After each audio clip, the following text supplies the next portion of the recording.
6 வருஷம் தவமாய் தவமிருந்து ஆசையாக பெற்றெடுத்த 2 மகன்களையும் கண்ணிமைக்கும் நேரத்தில் பறிகொடுத்த தாய் தந்தையை என்ன வார்த்தை சொல்லி தேற்றுவது?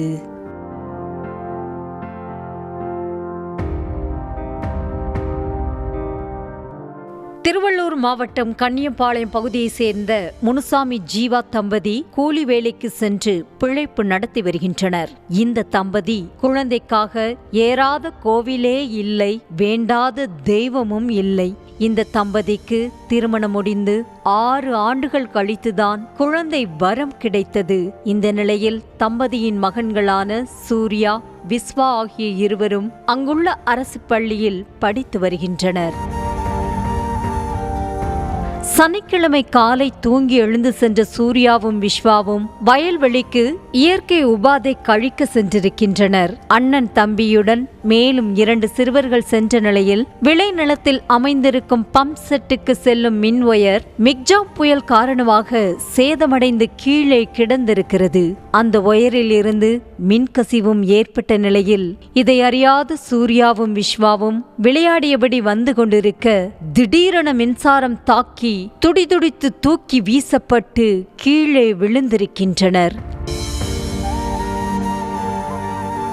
இருவரும் கீழே விழுந்ததை பார்த்த அந்த சிறுவர்கள் வந்த வழியாகவே திரும்பி சென்று ஆட்களை கூட்டி வரும்போதுதான் சூர்யாவும் விஸ்வாவும் பலியானது தெரிய வந்திருக்கிறது. மின்சாரம் தாக்கியதில் கை கால்களில் தோல் பீந்து போய் பேச்சு மூச்சின்றி சடலமாக கிடந்த மகன்களை பார்த்த தாய்க்கும் தந்தைக்கும் ஒரு நொடி உயிரே நின்றுவிட்டது. மகனை தூக்கி மடியில் போட்டுக்கொண்டு கதறி அழுதது காண்போர் கண்களையும் குளமாக செய்தது. வைத்த கட்டி வாய கட்டி நாம் பட்னியா கிடந்தாலும் உங்களுக்கு சோறு போட்டு வளர்த்தது இப்படி போறதுக்கா என தாய் ஜீவா சொல்லி சொல்லி அழுதது மனதை ரணமாக்கியது.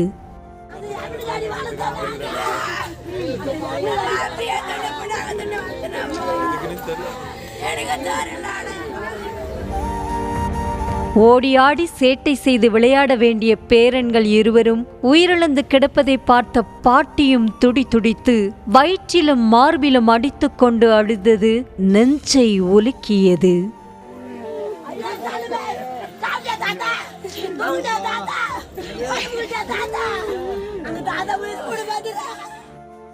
சடலத்தை தூக்கி தோளில் போட்டு ஐயா ஐயா என கதறியது அந்த மகனை எவ்வளவு பாசம் காட்டி மார்பில் போட்டு வளர்த்திருப்பார் என்பதைத்தான் ஞாபகப்படுத்தியது.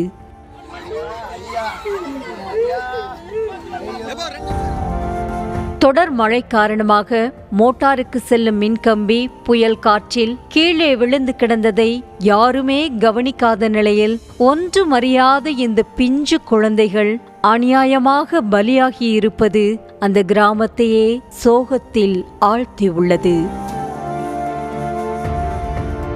இதுகுறித்து போலீசார் வழக்கு பதிவு செய்து விசாரணை நடத்தி வரும் நிலையில் சம்பவ இடத்திற்கும் மருத்துவமனைக்கும் சென்று சிறுவர்களின் பெற்றோருக்கும் பொன்னேரி காங்கிரஸ் எம்எல்ஏ துரை சந்திரசேகர் ஆறுதல் கோரினார்.